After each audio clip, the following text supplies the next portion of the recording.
Hello students, welcome to Shiny Max 10ஆம் வகுப்பு பயிற்சி 3.6ல 4வது கொஸ்டின் பார்க்கலாம். x² கூட்டல் 6x கூட்டல் 8 டிவைடட் பை x³ கூட்டல் 8 இலிருந்து எந்த விகிதமுறு கோவையை கழித்தால் 3/x² மைனஸ் 2x கூட்டல் 4 என்ற கோவை கிடைக்கும். அதாவது இதுல இருந்து ஏதோ ஒரு விகிதமுறு கோவையை கழிக்கணுமா, கழிச்சா நம்மளோட ஆன்சர் இது கிடைக்கும். அப்ப நம்ம இங்க என்ன கண்டுபிடிக்கணும்? நம்ம இதுல இருந்து ஒரு கோவையை கழிப்போம் பாத்தீங்களா, அதை தான் நம்ம கண்டுபிடிக்கணும். அதான் எழுதியிருக்கேன், தீர்வு கழிக்க வேண்டிய விகிதமுறு கோவையை p of x என்க. அதை நான் இங்க p of x எடுத்துக்கிட்டேன். அதாவது இதுல இருந்து p of x கழிச்சா நம்மளோட ஆன்சர் இது கிடைக்கும். எழுதிக்கலாமா? முதல் இதை அப்படியே எடுத்து எழுதிக்கிறேன். x² plus 6 into x plus 8 divided by கீழே x³ கூட்டல் 8. இதுல இருந்து p of x கழிக்கணும். கழிக்கிறதுனால மைனஸ், அடுத்து p of x எழுதிருங்க. கழிச்சா நம்மளோட ஆன்சர் என்ன கிடைக்கும்? இது கிடைக்கும். ஆன்சர்னாலே சமத்துக்கு அந்த பக்கம் தான் எழுதிக்கணும். எழுதிக்கலாம் 3/x² மைனஸ் 2x பிளஸ் 4 எழுதியாச்சு. இங்க நம்ம p of x ஓட மதிப்பை தான் கண்டுபிடிக்கணும். அது மைனஸ்ல இருக்கு, அப்ப அங்க போச்சுன்னா பிளஸ் ஆயிடும். அதனால இதை அந்த சைடும் அங்க இருக்கிறத இந்த சைடும் கொண்டு வந்துடலாம். மேல உள்ளதை அப்படியே எடுத்து எழுதிக்கிறேன். x² கூட்டல் 6 into x கூட்டல் 8 பை x³ அப்படியே இருக்கட்டு, சென்டர்ல பிளஸ் 8 எப்படி எழுதிக்கலாம்னா 2 கியூப்னு எழுதிக்கலாம். அதாவது 2 3 வாட்டி எழுதி பெருக்கி பார்த்தீங்கன்னா 8 தான் கிடைக்கும். அதனால 8 இப்படி எழுதிக்கலாம். ஏன் இப்படி எழுதுறோம்னா இங்க கியூப் இருக்கு, அப்ப இங்கேயும் கியூப் வந்துன்னா நம்ம ஃபார்முலாவை யூஸ் பண்ணலாம். அதுக்காக அங்க உள்ளதை இங்க எழுதிக்கலாமா? குறியீடு இல்லாட்டா பிளஸ் இருக்குன்னு அர்த்தம். பிளஸ் இங்க வந்து மைனஸ் ஆயிடும். அப்ப மைனஸ் போட்டுக்கிட்டு அதை அப்படியே எடுத்து எழுதிக்கோங்க. 3 கீழே x² மைனஸ் 2x பிளஸ் 4 சமம் மைனஸ் p of x அங்க போச்சுன்னா பிளஸ் p of x மாறும். பிளஸ்னா பிளஸ் குறியீடு போடாண்டாம். இப்ப இதை காரணிப்படுத்தலாம்.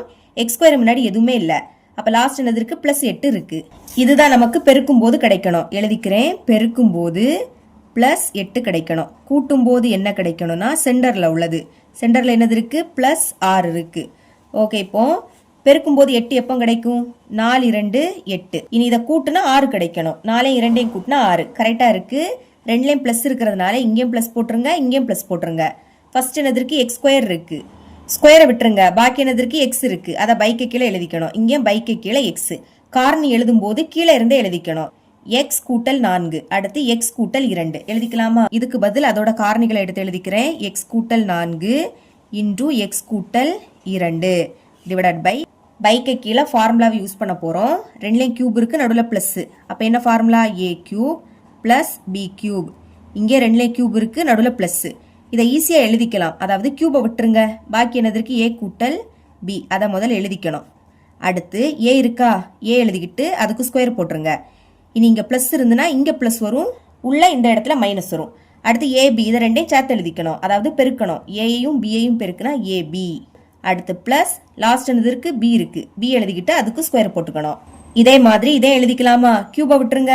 பாக்கி x கூட்டல் 2 இருக்கு, அதை ஃபர்ஸ்ட் எழுதிக்கலாம். x கூட்டல் 2 இன்டூ இனி x எழுதிக்கிட்டு அதுக்கு ஸ்கொயர் போடணும். மறக்காம மைனஸ் போட்டுருங்க. இங்க பிளஸ்னா இந்த இடத்துல மைனஸ் வரும். அடுத்து இது ரெண்டையும் பெருக்கணும். x-ஐயும் 2-ஐயும் பெருக்குனா 2x. இனி பிளஸ் லாஸ்ட் 2 இருக்கு, அதுக்கு ஸ்கொயர் போடணும். 2 ஸ்கொயரோட மதிப்பு என்னது? 4. 2 ஸ்கொயரோட மதிப்பை இங்க அப்படியே எடுத்து எழுதியாச்சு. இனி இங்க பாக்கி என்னது இருக்கு? Minus 3/x² minus 2x plus 4. இது அப்படியே இருக்கட்டு, ஏன்னா இதை காரணிப்படுத்த முடியாது. சமத்துக்கு அந்த பக்கம் p of x. இங்க மேல x கூட்டல் 2 இருக்கு, கீழே x கூட்டல் 2 இருக்கு. இனி பேலன்ஸ் எழுதிக்கலாமா? மேல x கூட்டல் 4 பைக்கு கீழே x² மைனஸ் 2x பிளஸ் 4. இதை எடுத்து எழுதியாச்சு. இனி இந்த சைடில் உள்ளதை அப்படியே எடுத்து எழுதிக்கலாம். 3/x² மைனஸ் 2x பிளஸ் 4 சமத்துக்கு அந்த பக்கம் p of x இருக்கு. இப்ப பாருங்க, பகுதி சேம் ஆயிடுச்சு. கீழே இங்க என்னது இருக்கோ அதே தான் இந்த சைடும் இருக்கு. பகுதி சேம் ஆயிடுச்சுன்னா அதை ஒரு வாட்டி எழுதிக்கிட்டு மேலே இருக்கிறத அப்படியே எடுத்து எழுதிக்கணும். ஒரு வாட்டி எழுதிருங்க. x² minus 2x plus 4. மேலே இங்க என்னது இருக்கு? x கூட்டல் 4 இருக்கு. அடுத்து இங்க மைனஸ் 3 இருக்கு. சமத்துக்கு அந்த பக்கம் p of x. இனி சால்வ் பண்ணலாம். x அப்படியே எடுத்து எழுதிக்கோங்க.